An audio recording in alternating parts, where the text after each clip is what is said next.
So today we'll be getting into a few stories regarding Braun Strowman, Jeff Hardy, and more. Let's start things off with the Braun Strowman mistake that led to him being released by WWE. There are a few things here when it comes to Braun Strowman's release that reports are discussing. First possible reason for the release being his contract. It's being reported that Strowman's deal was just around $1.2 million in guaranteed money. Remember that this deal was just signed around 2 years ago in summer of 19. Strowman took to Twitter back then and shared the news about this new multi-year WWE contract. He had this to say via Instagram.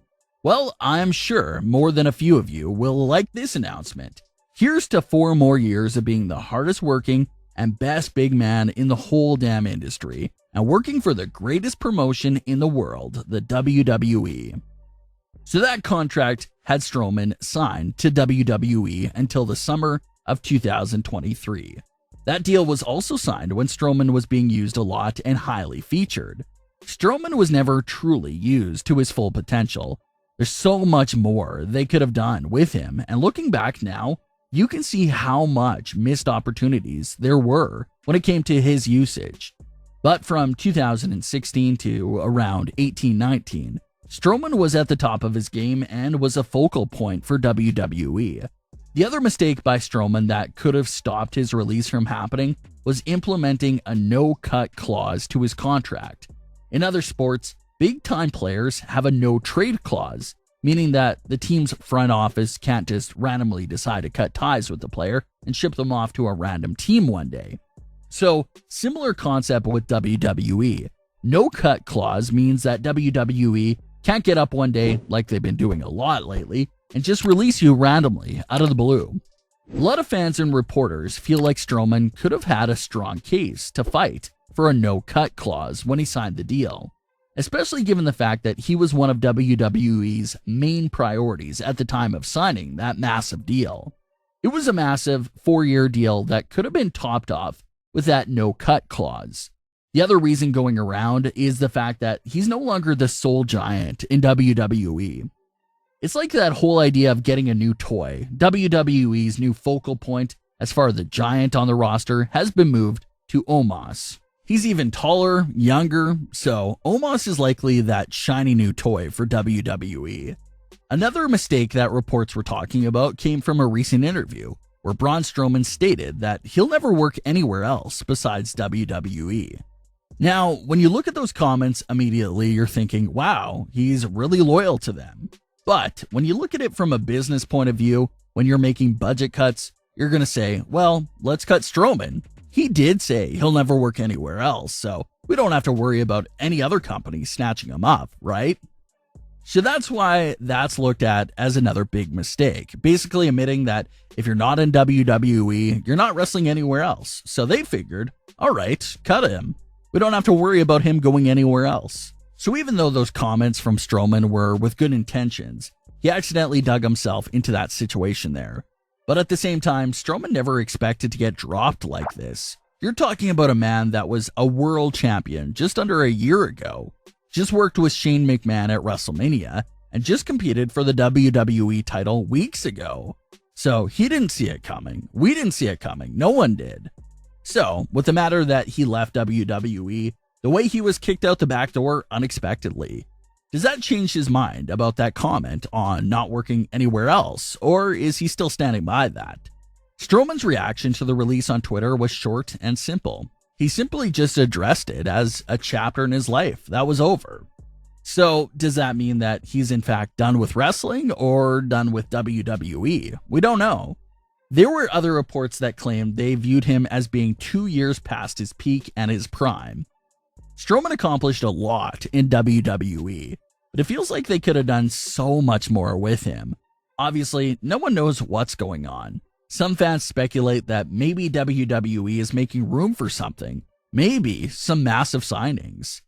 And 2 of those massive signing theories are 2 controversial ones. One idea being that they're clearing this space for a huge return from someone like Brock Lesnar. The other idea being that they're making space for a big non-wrestling signee, like an appearance from Cardi B at SummerSlam, which has been all over the news and rumors lately. Everyone wants Lashley versus Lesnar, but losing and cutting all this talent for it just doesn't seem like it's worth it, if that's really the case. Other reports claim that this roster is just bloated with just too much talent, and they want to trim it down, which is understandable, but you don't want to cut it down that much. It would really be nice to still have a lot of options and more people to turn to in emergency situations.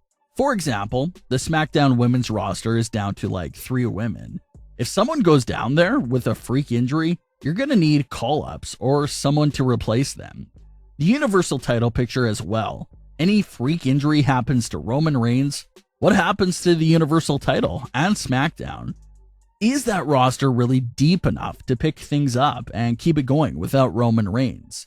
Without Roman Reigns, would SmackDown turn into what we're seeing from Raw? There's a lot of questions right now, but we'll have to wait and see if real reasons ever emerges for all these budget cuts. That brings us to the next story with the Hardys. In one of the more surprise moves from WWE, they actually uploaded a top 10 greatest moments of the Hardys in WWE. Yes, Jeff Hardy is in WWE, but the other half of the tag team, Matt Hardy, is signed with AEW. So it's not often that you see WWE make top 10s with current AEW stars. But that was the case here because of the legacy of the Hardys. Matt Hardy took to Twitter to comment on WWE acknowledging the Hardys. Remember that there was some controversy a few months ago after WWE left the Hardys' 2017 return out of a WrestleMania top 10, and that made everyone go into an uproar. So Matt Hardy commented on this new list and had this to say on Twitter. Cool that WWE posted this. I honestly believe Jeff Hardy and I have more magical moments to create together. P.S. We're still better than the Young Bucks. So this is something that Matt Hardy has really been speaking into existence for some time now. He believes that him and his brother will create even more memories in the ring together towards the end of their careers here. With WWE being very cut-friendly right now and more cuts supposedly being on the way, fans are fearful of Jeff's WWE future. It's clear that there's no plans for him right now.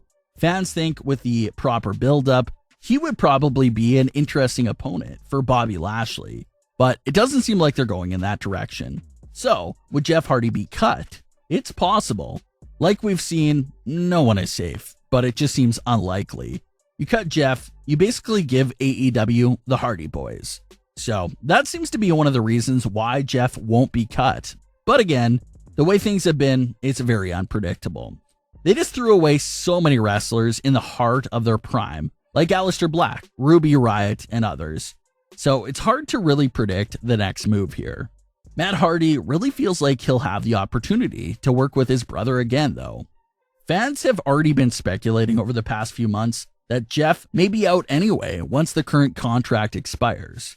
So, is it just a matter of time before we get the Hardys back together? Most likely in AEW. But what are your thoughts on today's stories with Braun Strowman and Matt Hardy's comments? Leave your comments below. Don't forget to subscribe with all notifications on and leave a like if you enjoyed. Thanks for watching, guys.